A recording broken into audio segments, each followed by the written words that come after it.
friends, I'm Kaylee and I am a mom of 6. Our family is living in Nairobi, Kenya. I am here today with a very short list for you of phrases or words that mean something different if you're in Kenya versus the US. So let's go ahead and get right into it. The first phrase that I have for you today is "you look smart."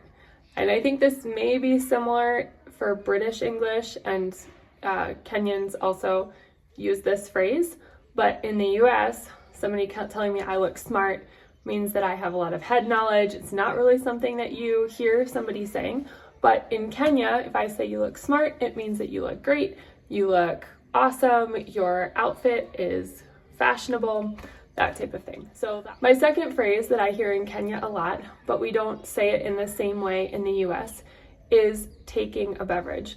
Do you take chai? Means do you drink chai? Whereas in US, I would just say, do you drink chai? So taking a beverage is not me physically taking it, it's do I prefer to drink it or do I like something else? My third thing that is a difference between US and Kenya is just the concept of chai. In US, chai means a tea with a lot of spices added to it.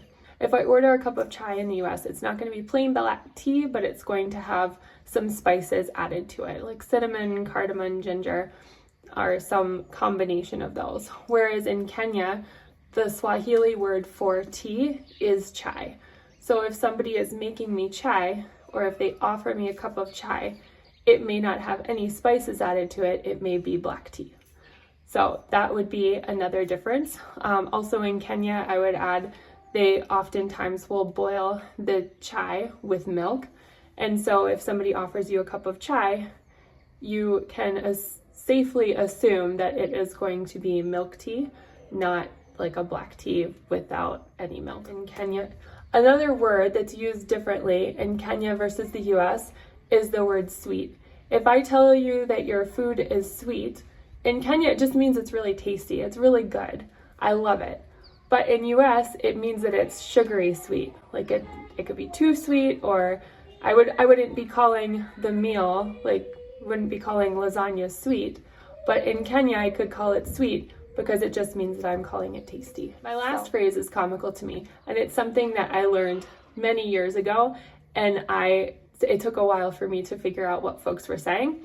So if I was going to call someone, or if they wanted me to call them later, they would say, "Oh, you can just flash me." In Kenya, flashing someone is like, I don't have much airtime, so I'm going to call you, but I'm purposely hanging up before you answer the phone so that I don't get charged any minutes for making that phone call, but it prompts you to call me back. So flashing, very, very different. And thankfully, I was wrong in my interpretation of flashing, and I appreciate the form of flashing that people do in Kenya with the phone call. And I find it very helpful. If I don't have airtime, then I can go ahead and still signal to someone that I want them to call me back. All right, I hope you enjoyed my short list of different phrases and words that mean something slightly different in one culture versus another. I find it very interesting myself, and I'm sure that there are many, many more that are out there. I would love to hear from you all if you have experienced some in Kenya or in East Africa that is different from other parts of the world.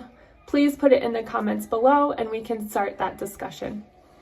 I hope you all have a good day. It is a warm and sunny afternoon here in Nairobi, Kenya.